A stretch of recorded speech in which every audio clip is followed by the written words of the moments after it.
Hey everyone, I wanted to do something a little bit different today. I wanted to talk about the difference between pay-per-click ads and pay-for-impression ads. Now, I want to talk about when you'll use the pay-per-click, when you'll use the impression model, and when you should use both. But to start off, we should take a look at what the pay-per-click model is, and then what the cost-per-impression model is. Now, your pay-per-click model is typically done on search engines. Now, there's going to be other advertising platforms that allow you to do on a per-click basis, but for the most part, you're going to spend most of your PPC ads on search engines like Google and Bing.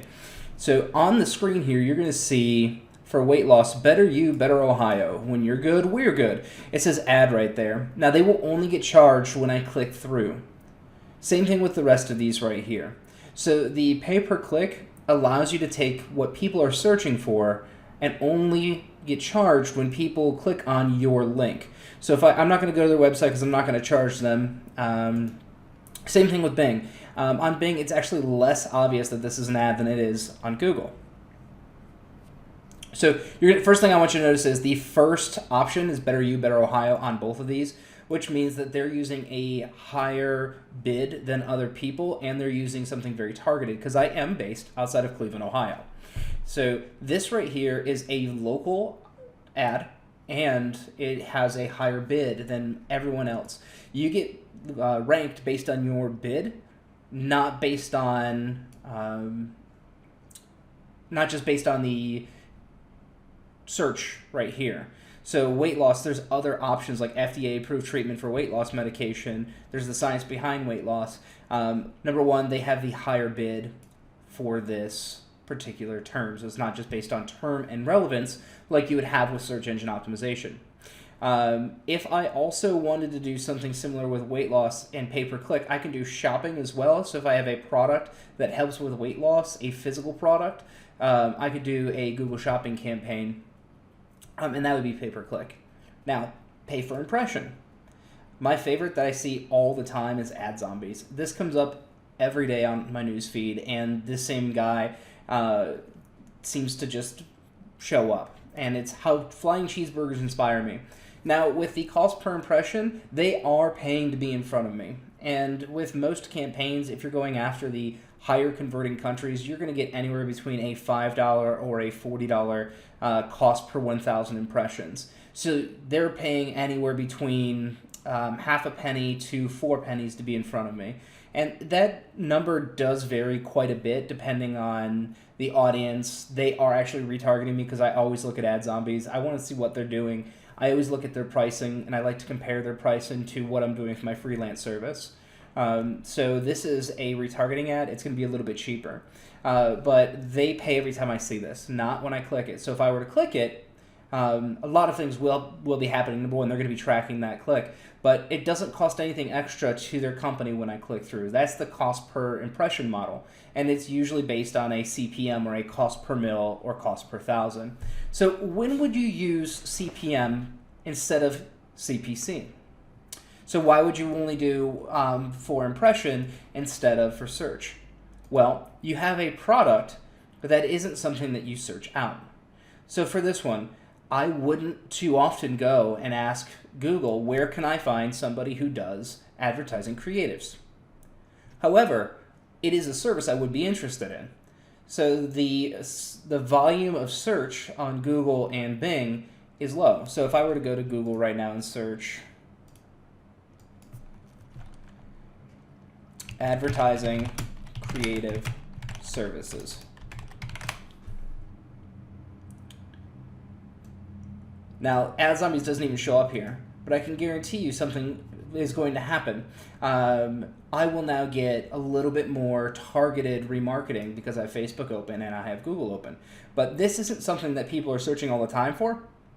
And also, ad zombies isn't a ongoing service. This is something that's usually a one and done, or you buy a package and then they deliver. This is a transactional-based service, and I'm guessing these are more of a subscription-based service. So they have a transactional-based service, which is something people aren't searching for often. So they want to go after the people who have a need right now, but are a high lifetime value customer if they provide a good service. So that's something you want to look out for when you're doing your CPM model, your impression model. Now, when would you do click but not impression? Well, if you have a product, let's just say we're looking for a specific physical product, let's say Nike shoes. You have Nike shoes on your website, you're an authorized retailer and reseller, you want to show up at the top here in the sponsored results, but you're not going to do your own ad for Nike and have a video on Facebook for Nike. You're not allowed to, number one. You're relying heavily on your ability to capture the market here. So that's when you would do like a cost per click. So if you wanted a physical product that is something that people need or use, so let's talk about fishing rods. So you want to show up for fishing rods. Notice that they're all organic results up here, and then popular products. These are the paid results right here. So you want to show, up here. You want to show you want to show up when someone does a fishing rod. Well, how are you going to sell a fishing rod on Facebook through a video unless you have something unique that the market doesn't have? So if you're competing based on price, or you're competing based on the fact that you have something that other people have, you're not trying to get them to buy from you because you're unique. You're trying to get it because you're there when they need you. So it's the same concept. Like, you wouldn't advertise emergency plumbing services over the radio unless you do it all the time. So you're trying to capture these people when the intent is high, when you're doing the CPC model. But you would go on the radio and talk about how you offer emergency plumbing services and you're the best plumber in town, which is what you would do on your CPM model, your impression model. So the type of advertisement that you have does make a huge impact on which model you want to use. So if you're looking for awareness, CPM is absolutely 100% the best way to go, because you can get your message out for significantly cheaper than you would on your CPC model.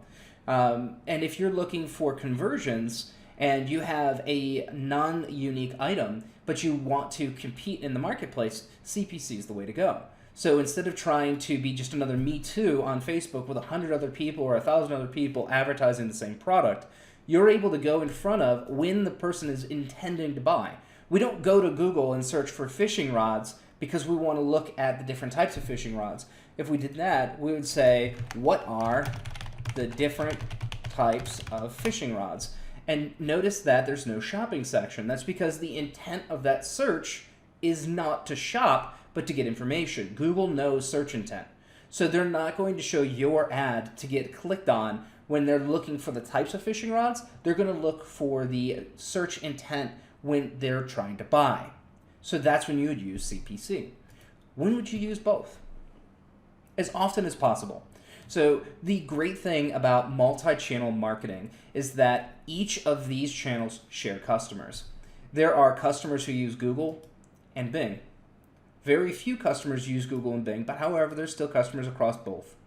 Now, Bing offers 64 million unique customers that Google doesn't have.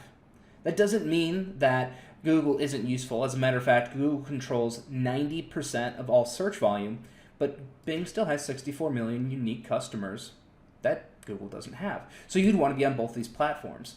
But what happens when they get to your website? You click on, let's just say, Oz Health's. So we want to know how multi-channel marketing could be useful. So you had an ad, and this was about losing weight. Now, they didn't buy anything today.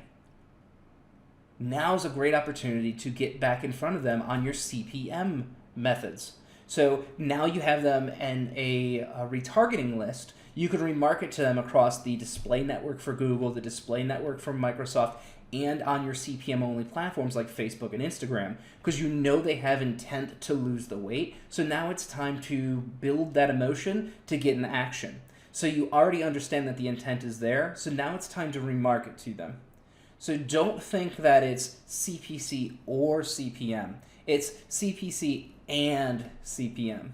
And in most cases, when I'm thinking about how I'm going to do my marketing strategy, I start with CPC marketing because that is where I'm not wasting any money. And then I do my remarketing and retargeting on the CPM platforms. The only time where I will start with a CPM platform and then add in CPC is when I have a very unique product that the market doesn't know about, and I need to create the demand for this product. So I'll create some kind of video creative or ad and get people excited about it, and then I will also have a search ad and a shopping ad on all of the CPC platforms.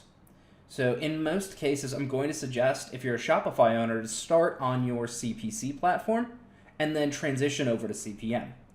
If you have a one product store and it is a very unique product, start on your CPM platforms like Facebook and Instagram and make sure that you have a presence for when people search.